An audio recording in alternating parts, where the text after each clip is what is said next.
There it is. Episode 14. 14. 14 already? Yeah. It wouldn't be an episode if we didn't say welcome back. Good to see you, right? Exactly. Yeah. I'm Adam. And I'm Steve. This is the Whiteboard Sessions podcast. Yeah, welcome number 14. In 1989, were you born in 1989? Yep. Yeah. 87 born. 87. Okay, so when you were 2 years old, a guy by the name of Stephen Covey wrote a classic book, business book, maybe all-time book, called The 7 Habits of Highly Effective People. Okay. And in that book, there were, believe it or not, 7 habits. You know, sharpening the saw was one, and begin with the end in mind, some other ones. One of the principles that we want to talk about today from that book is called seek first to understand and then be understood. Okay. And so, you know, people might hear that right now in 2021 and think, oh, what great advice. What a wonderful golden nugget principle, right? Yeah. They love the idea of seeking first to understand, right? They want to be that person that seeks to understand first. But what really happens when we're out there in the world? Yeah, exactly. Not right? that. I'm telling everybody what I think, and I'm telling them that I'm exactly. offended, and I'm telling, you know. My feelings. And, Vaccine, everything. no vaccine. Mask, no mask. Yep. Quarantine, no quarantine. You know, whatever the stuff is. Now, in the modern day, I've modified Covey, and I've joked. I had a session this morning with a client where I was talking about, you know, there's just not much new stuff. I mean, even go back as far as the Bible. There's a lot of leadership principles in the Bible. You know, Dale Carnegie wrote How to Win Friends, what, in the 50s, the 40s? I don't know. Oh, yeah, you know, yeah. a while. Jim Collins in Good to Great, that was an 80s book. Covey is 89 with the 7 Habits. Modernizing that principle of seeking first to understand, I use the term push and pull. Yep. Push versus pull. Yep. Yeah. Seeking first to understand is a pull. Yeah. Right. I'm going to pull from you. Tell me about you. Tell me your thoughts. Tell me your opinions. Tell me your perspective, your background, your preferences, things that make you mad, you know, things like that. That's a big time pull. Yeah, and we have a water cooler conversation about this very topic, surface level, because water cooler conversations are shorter, you know, that minute and a half range. Right. So I'm glad we can elaborate on this one today. Right. I'm glad that you're glad, because I think people love the idea of things, and they might watch that, you know, 60 or 90 minutes, think, oh yeah, that was the best. That was the best 90-second podcast I've ever seen. Yeah, I might think that, and then do nothing about it until they turn this on and think, oh, yeah, seek first to understand means I actually have to take the time to consider what questions I want to ask, engage somebody else in a conversation, right? So being thoughtful enough to say, I want to pull from people rather than push my thoughts and opinions. What do you want to say? Yeah, I was just going to say, when I think about that, I'm thinking about the whole listening to understand and to really hear them, but not listen to respond. Exactly. And you and I mean, we love to share stories about people we've worked with in the past. And, you know, we've worked with at least one who never sought first to understand. And that's probably something a lot of people can relate to, too. Oh, you know, it's push. Here's what I think. Here's my opinion. Here's what you need to do to be successful in my business. Exactly. Yep. And it's very challenging, and that's putting it mildly. But if people want to be successful, if they want to have that confidence, if they want to be more effective leading themselves, leading others, leading teams, that whole orientation of saying, look, I want to develop the skill and the thoughtfulness of putting myself in a position to ask questions. So that's number one. Then when we ask questions, the other part of asking questions and pulling from people is once they share, if they trust us enough, if they have the self-confidence enough in the relationship to share, then we're going to have to confirm what we heard, because you love to say about listening to respond, where a lot of times people say, you know, whatever you say, and they go, oh, that reminds me of something, and then I push back to you based on what you said. Or if you're like in an argument, whether it's a business or a personal relationship, and somebody says something, but right, exactly. This. Okay, but that, you know. Yeah. What's your advice on that one?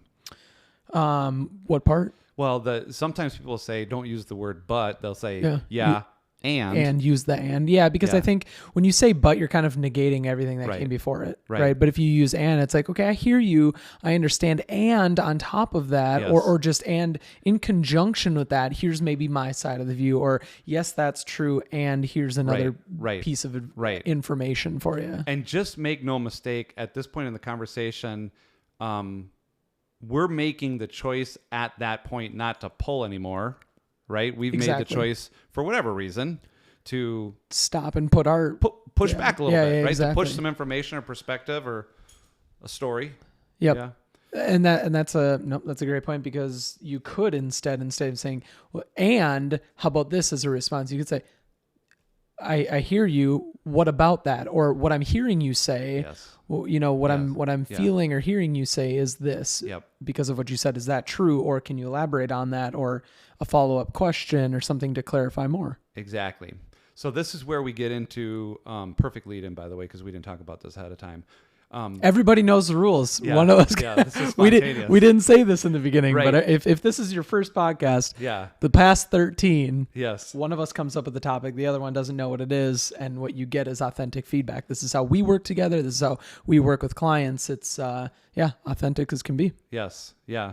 So what you just said is when you're clarifying what somebody says, we might use the actual words, and here comes the magic word, heard you say. Okay. That's one way to clarify the message. Okay. Another statement that you could literally utter is, so what you mean is, because when we're clarifying, when we're trying to pull from people, we can say things like, what you said was, or what I heard was, and then we do what is commonly referred to as parroting. Wonk, wonk, wonk, wonk. You say back to them the same exact words the same way they said it, which doesn't indicate to them in any meaningful way that you actually got what they meant. Yeah. You just heard the words that they said. Yep.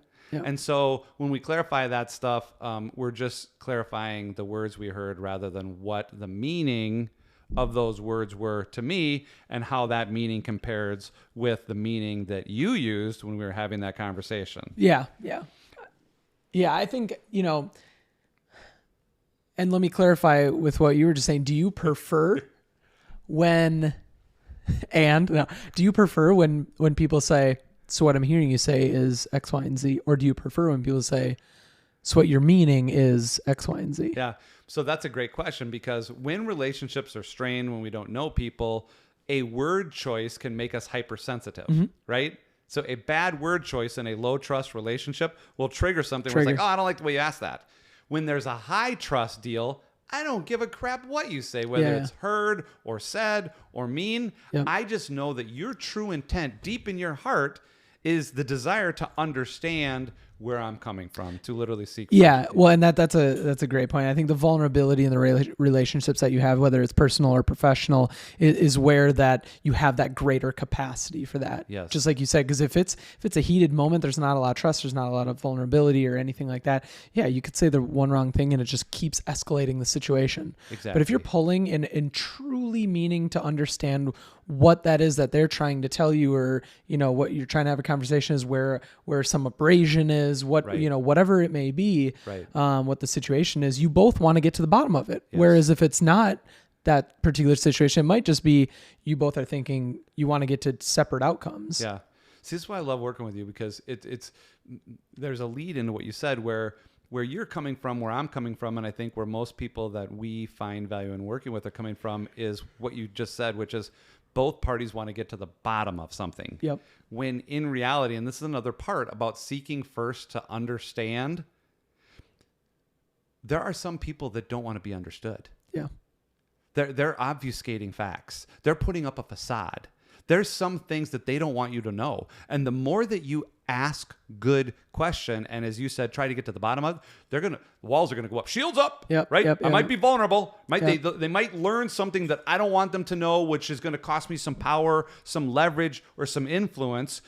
Maybe they don't trust us or something like that. And so in our effort to pull sometimes, which is the right thing to do based on the Covey principle of seeking first to understand, we also believe it's the right thing to do in just discovery. We do a lot of discovery with clients, getting to know people and get them talking, knowing that the more they talk, the more they trust us. Have to. And being good listeners. Yep. if you are encountering somebody or a circumstance where somebody's doubting you, it may not be you. Yeah.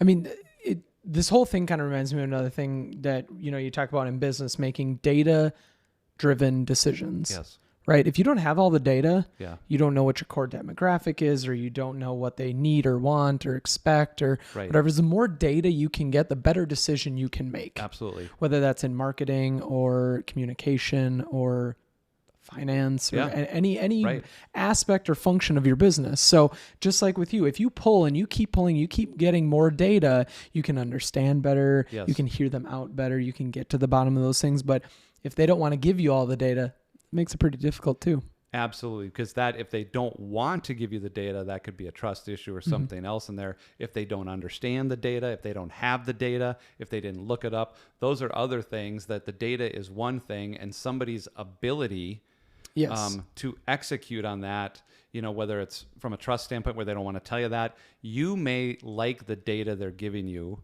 but you may not feel comfortable with their understanding of it. Yeah. That can also impact some of the decisions we make. So as it relates to this episode, we want to talk about the fact that it's pull. Yep. Clarify what people say. When we clarify what we heard or what we think they mean or what's being said, there's only 3 responses. When we say, look, here's what I understand you're saying. Mm-hmm.